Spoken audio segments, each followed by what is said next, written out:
Welcome to Tales of Wonder.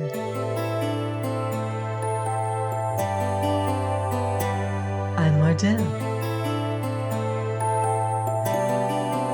reading The Book of Dragons by Nesbit. Chapter 3, The Deliverers of Their Country. It all began with Effie's getting something in her eye. It hurt very much indeed, and it felt something like a red-hot spark, only it seemed to have legs as well, and wings like a fly. Effie rubbed and cried, not real crying, but the kind your eye does all by itself, without your being miserable inside your mind, and then she went to her father to have the thing in her eye taken out. Effie's father was a doctor, so of course he knew how to take things out of eyes. He did it very cleverly, with a soft paintbrush dipped in castor oil. When he had gotten the thing out, he said, "This is very curious." Effie had often gotten things in her eye before, and her father always seemed to think it was natural. Rather tiresome and naughty, perhaps, but still natural. He had never before thought it curious. Effie stood holding her handkerchief to her eye and said, "I don't believe it's out." People always say this when they have had something in their eyes. "Oh, yes, it's out," said the doctor. "Here it is on the brush. This is very interesting." Effie had never heard her father say that about anything that she had any share in. She said, "What?" The doctor carried the brush very carefully across the room and held the point of it under his microscope. Then he twisted the brass screws of the microscope and looked through the top with one eye. "Dear me," he said. Dear me. 4 well-developed limbs, a long caudal appendage, 5 toes unequal in lengths, almost like one of the Lacertidae, yet there are traces of wings. The creature under his eye wriggled a little in the castor oil, and he went on. "Yes, a bat-like wing. A new specimen, undoubtedly. Effie, run round to the professor and ask him to be kind enough to step in for a few minutes." "You might give me a sixpence, Daddy," said Effie, "because I did bring you the new specimen. I took great care of it inside my eye, and my eye does hurt." The doctor was so pleased with the new specimen that he gave Effie a shilling, and presently the professor stepped round. He stayed to lunch, and he and the doctor quarreled very happily all the afternoon about the name and the family of the thing that had come out of Effie's eye. But at tea time another thing happened. Effie's brother Harry fished something out of his tea, which he thought at first was an earwig. He was just getting ready to drop it on the floor and end its life in the usual way when it shook itself in the spoon, spread 2 wet wings, and flopped onto the tablecloth. There it sat, stroking itself with its feet and stretching its wings, and Harry said, "Why, it's a tiny newt." The professor leaned forward before the doctor could say a word. "I'll give you half-a-crown for it, Harry, my lad," he said, speaking very fast, and then he picked it up carefully on his handkerchief. "It is a new specimen," he said, "and finer than yours, doctor." It was a tiny lizard, about half an inch long, with scales and wings. So now the doctor and the professor each had a specimen, and they were both very pleased. But before long these specimens began to seem less valuable, for the next morning when the knife boy was cleaning the doctor's boots, he suddenly dropped the brushes and the boot and the blacking and screamed out that he was burnt. And from inside the boot came crawling a lizard as big as a kitten, with large shiny wings. "Why," said Effie, "I know what it is. It is a dragon, like the one St. George killed." And Effie was right. That afternoon Towser was bitten in the garden by a dragon about the size of a rabbit, which he had tried to chase. And the next morning all the papers were full of the wonderful winged lizards that were appearing all over the country.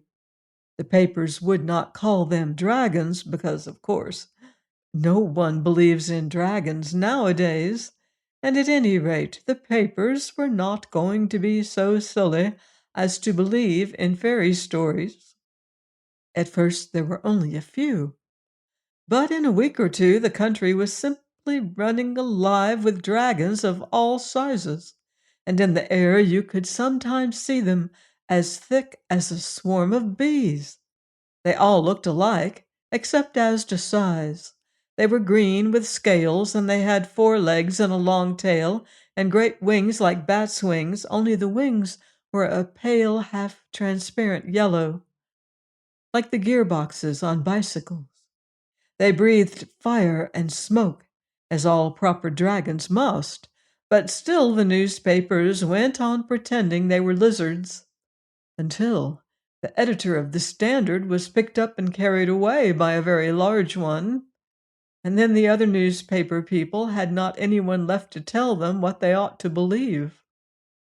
So, when the largest elephant in the zoo was carried off by a dragon, the papers gave up pretending and put "Alarming Plague of Dragons" at the top of the paper. You have no idea how alarming it was, and at the same time how aggravating. The large-sized dragons were terrible, certainly. But when once you had found out that the dragons always went to bed early because they were afraid of the chill night air, you had only to stay indoors all day and you were pretty safe from the big ones. But the smaller sizes were a perfect nuisance. The ones as big as earwigs got in the soap and they got in the butter. The ones as big as dogs got in the bath, and the fire and smoke inside them made them steam like anything when the cold water tap was turned on, so that careless people were often scalded quite severely.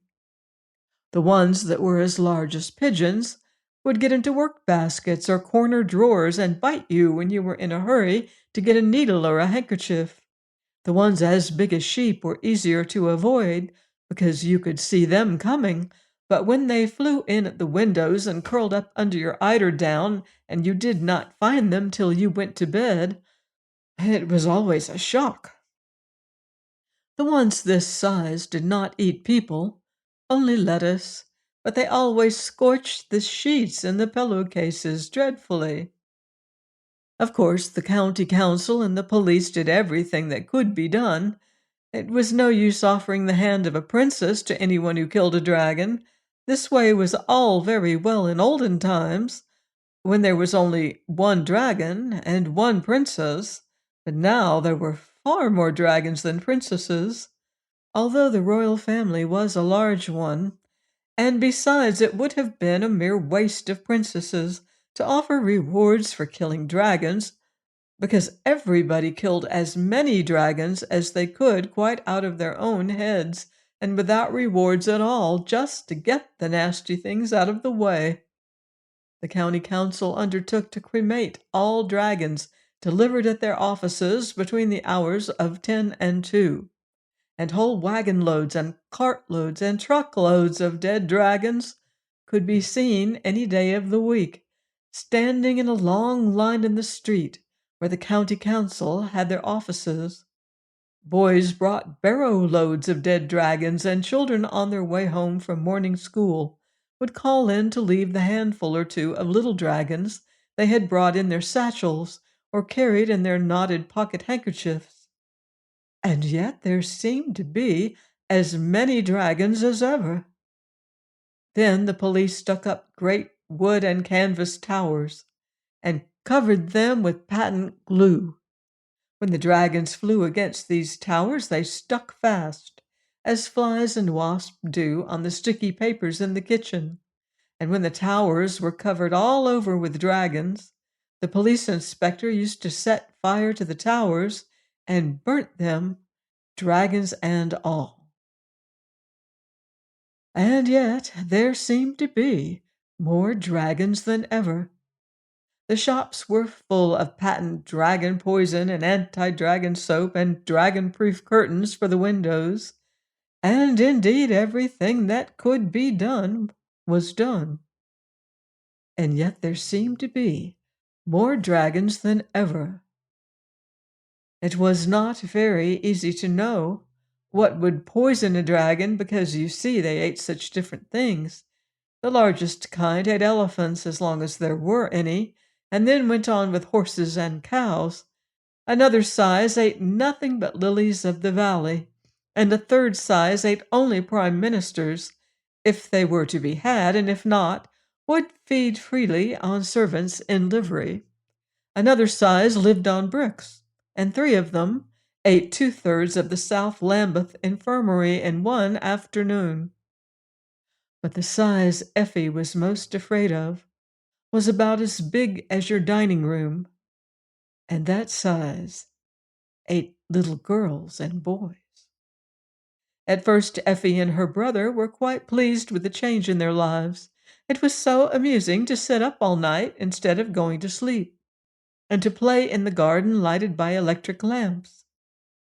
And it sounded so funny to hear Mother say when they were going to bed, "Good night, my darling. Sleep sound all day, and don't get up too soon. You must not get up before it's quite dark. You wouldn't like the nasty dragons to catch you." But after a time, they got very tired of it all. They wanted to see the flowers and trees growing in the fields, and to see the pretty sunshine out of doors, and not just through glass windows and patent dragon-proof curtains. And they wanted to play on the grass, which they were not allowed to do in the electric lamp-lighted garden because of the night dew. And they wanted so much to get out just for once in the beautiful, bright, dangerous daylight that they began to try and think of some reason why they ought to go out. Only they did not like to disobey their mother. But one morning their mother was busy preparing some new dragon poison to lay down in the cellars, and their father was bandaging the hand of the boot boy, which had been scratched by one of the dragons who liked to eat prime ministers when they were to be had, so nobody remembered to say to the children, "Don't get up till it is quite dark." "Go now," said Harry. "It would not be disobedient to go, and I know exactly what we ought to do, but I don't know how we ought to do it." "What ought we to do?" said Effie. "We ought to wake St. George, of course," said Harry.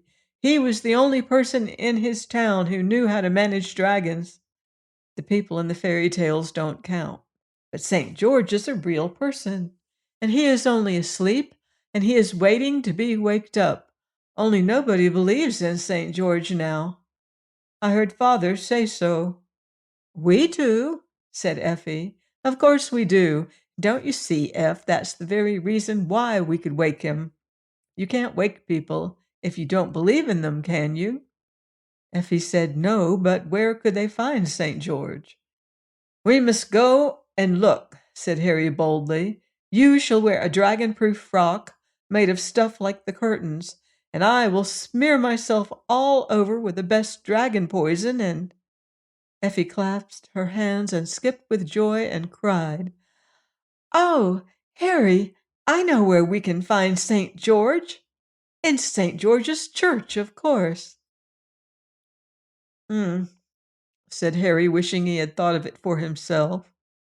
"You have a little sense sometimes, poor girl."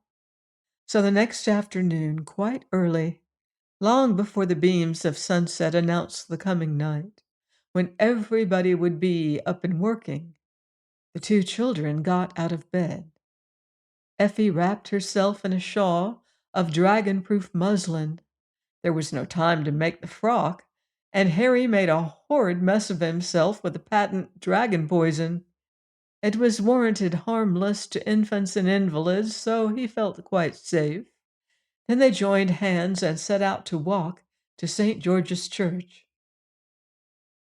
As you know, there are many St. George's churches, but fortunately they took the turning that leads to the right one and went along in the bright sunlight, feeling very brave and adventurous.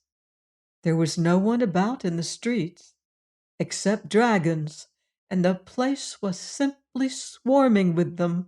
Fortunately, none of the dragons were just the right size for eating little boys and girls, or perhaps this story might have had to end here. There were dragons on the pavement and dragons on the roadway, dragons basking on the front doorsteps of public buildings, and dragons preening their wings on the roofs in the hot afternoon sun. The town was quite green with them.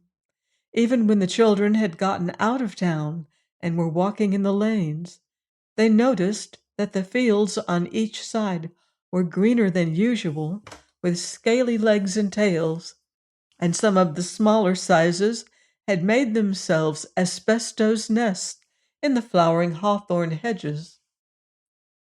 Effie held her brother's hand very tight, and once, when a fat dragon flopped against her ear, she screamed out, and a whole flight of green dragons rose from the field at the sound and sprawled away across the sky. The children could hear the rattle of their wings as they flew. "Oh, I want to go home," said Effie. "Don't be silly," said Harry. "Surely you haven't forgotten about the 7 champions and all the princes. People who are going to be their country's deliverers never scream and say they want to go home." "And are we," asked Effie, "deliverers, I mean?" "You'll see," said her brother, and on they went. When they came to St. George's Church, they found the door open, and they walked right in. But St. George was not there. So they walked around the churchyard outside, and presently they found the great stone tomb of St. George, with the figure of him carved in marble outside, in his armor and helmet, and with his hands folded on his breast. "However can we wake him?" they said. Then Harry spoke to St. George, but he would not answer, and he called, but St. George did not seem to hear. And then he actually tried to waken the great dragon slayer by shaking his marble shoulders. But St. George took no notice. Then Effie began to cry, and she put her arms around St. George's neck, as well as she could for the marble, which was very much in the way at the back, and she kissed the marble face, and she said, "Oh, dear, good, kind St. George, please wake up and help us." And at that, St. George opened his eyes sleepily and stretched himself and said, "What's the matter, little girl?" So the children told him all about it. And he turned over in his marble and leaned on one elbow to listen. But when he heard that there were so many dragons, he shook his head. "It's no good," he said. "They would be one too many for poor old George. You should have waked me before. I was always for a fair fight. One man, one dragon was my motto." Just then a flight of dragons passed overhead, and St. George half drew his sword. But he shook his head again and pushed the sword back as the flight of dragons grew small in the distance. "I can't do anything," he said. "Things have changed since my time. St. Andrew told me about it. They woke him up over the engineers' strike, and he came to talk to me. He says everything is done by machinery now. There must be some way of settling these dragons. By the way, what sort of weather have you been having lately?" This seemed so careless and unkind that Harry would not answer, but Effie said patiently, "It has been very fine. Father says it is the hottest weather there has ever been in this country." "Ah, I guessed as much, said the champion thoughtfully. Well, the only thing would be, and dragons can't stand wet and cold, that's the only thing. If you could find the taps. St. George was beginning to settle down again on his stone slab. Good night. Very sorry. I can't help you, he said, yawning behind his marble hand. Oh, but you can, cried Effie. Tell us, what taps? Oh, like in the bathroom, said St. George, still more sleepily. And there's a looking glass, too, shows you all the world and what's going on. St. Denis told me about it. Said it was a very pretty thing. I'm sorry I can't. Good night. And he fell back into his marble and was fast asleep again in a moment. We shall never find the taps, said Harry. I say, wouldn't it be awful if St. George woke up when there was a dragon near, the size that eats champions? Effie pulled off her dragon-proof veil. We didn't meet any the size of the dining room as we came along, she said. I dare say we shall be quite safe. So she covered St. George with the veil, and Harry rubbed off as much as he could of the dragon poison onto St. George's armor, so as to make everything quite safe for him. We might hide in the church till it is dark, he said, and then... But at that moment, a dark shadow fell on them, and they saw that it was a dragon exactly the size of the dining room at home. So then they knew that all was lost. The dragon swooped down and caught the two children in his claws. He caught Effie by her green silk sash, and Harry by the little point at the back of his Eton jacket, and then, spreading his great yellow wings, he rose into the air, rattling like a third-class carriage when the brake is hard on. "Oh, Harry," said Effie, "I wonder when he will eat us." The dragon was flying across woods and fields with great flaps of his wings that carried him 1/4 of a mile at each flap. Harry and Effie could see the country below, hedges and rivers and churches and farmhouses flowing away from under them, much faster than you see them running away from the sides of the fastest express train. And still the dragon flew on. The children saw other dragons in the air as they went, but the dragon, who was as big as the dining room, never stopped to speak to any of them, but just flew on, quite steadily. He knows where he wants to go, said Harry. Oh, if he would only drop us before he gets there. But the dragon held on tight, and he flew and flew and flew, until at last, when the children were quite giddy, he settled down with a rattling of all his scales on the top of a mountain, and he lay there on his great green scaly side, panting and very much out of breath, because he had come such a long way. But his claws were fast in Effie's sash, and the little point at the back of Harry's Eton jacket. Then Effie took out the knife Harry had given her on her birthday. It had cost only 6 pence to begin with, and she had had it a month, and it never could sharpen anything but slate pencils, but somehow she managed to make that knife cut her sash in front, and crept out of it, leaving the dragon with only a green silk bow in one of his claws. That knife would never have cut Harry's jacket tail off, and when Effie had tried for some time, she saw that this was so and gave it up. But with her help, Harry managed to wriggle quietly out of his sleeves, so that the dragon had only an Eton jacket in his other claw. Then the children crept on tiptoe to a crack in the rocks and got in.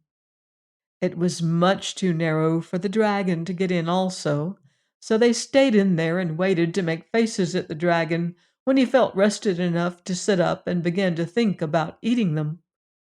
He was very angry indeed when they made faces at him and blew out fire and smoke at them, but they ran farther into the cave so that he could not reach them. And when he was tired of blowing, he went away. But they were afraid to come out of the cave, so they went farther in. And presently the cave opened out and grew bigger, and the floor was soft sand. And when they had come to the very end of the cave, there was a door, and on it was written, "Universal Tap Room, Private, no one allowed inside." So they opened the door at once, just to peep in, and then they remembered what St. George had said. "We can't be worse off than we are," said Harry, "with the dragon waiting for us outside. Let's go in." They went boldly into the tap room and shut the door behind them. And now they were in a sort of room cut out of the solid rock, and all along one side of the room were taps, and all the taps were labeled with china labels, like you see in baths.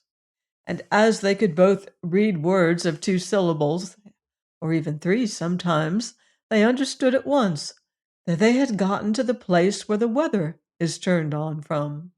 There were 6 big taps labeled sunshine, wind, rain, snow, hail, ice, and a lot of little ones labeled fair to moderate, showery, south breeze, nice growing weather for the crops, skating, good open weather, south wind, east wind, and so on.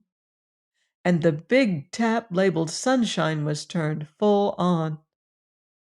They could not see any sunshine. The cave was lighted by a skylight of blue glass, so they supposed the sunlight was pouring out some other way, as it does with a tap that washes out the underneath parts of patent sinks in kitchens. Then they saw that one side of the room was just a big looking glass, and when you looked into it, you could see everything that was going on in the world, and all at once, too, which is not like most looking glasses.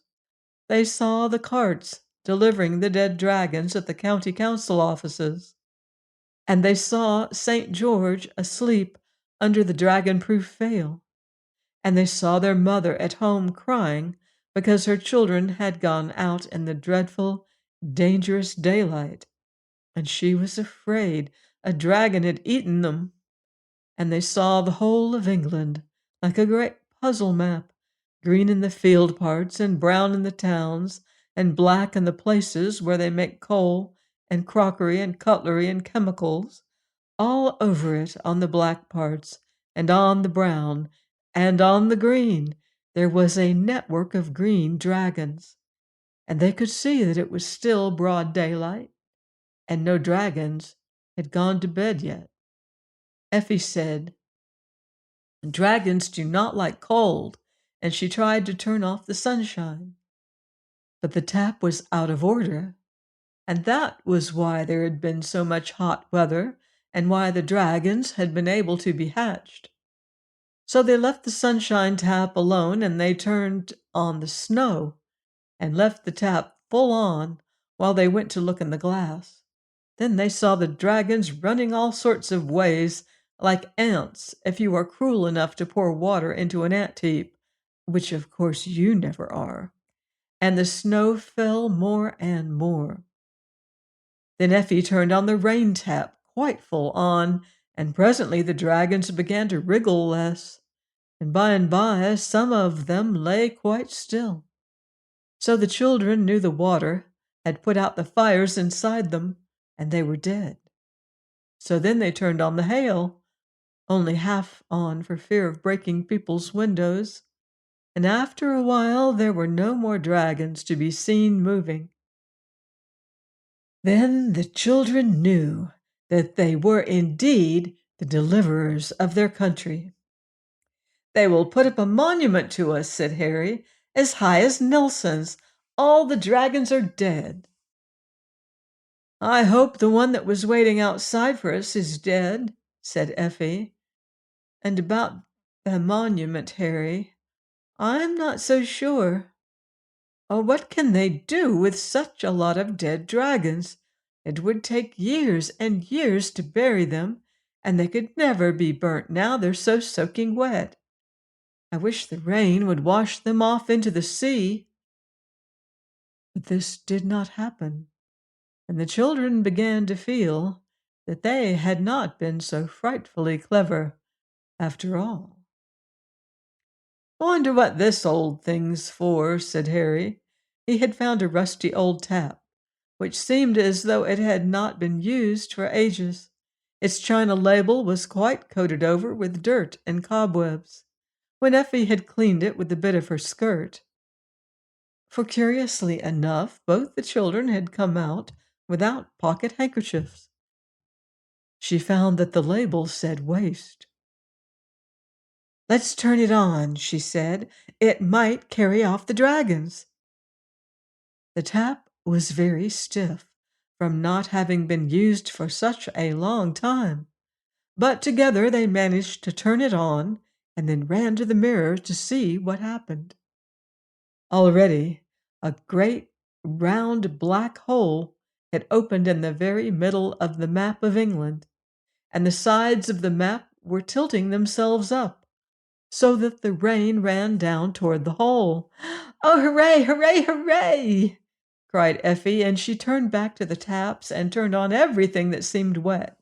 Showery, good open weather, nice growing weather for crops, and even south and southwest, because she had heard her father say that those winds brought rain.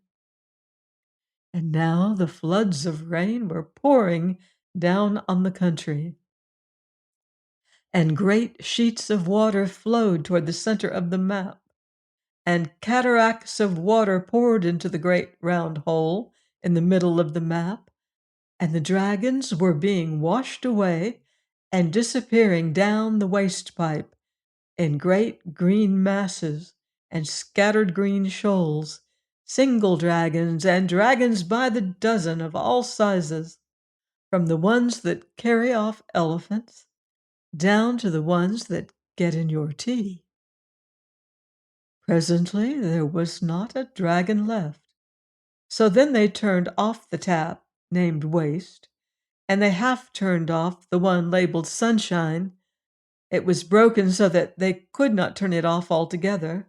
Then they turned on Fair to Moderate and Showery, and both taps stuck so that they could not be turned off, which accounts for our present climate. How did they get home again?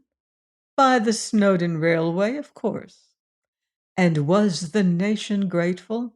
Well, the nation was very wet, and by the time the nation had gotten dry again, it was interested in the new invention for toasting muffins by electricity. And all the dragons were almost forgotten.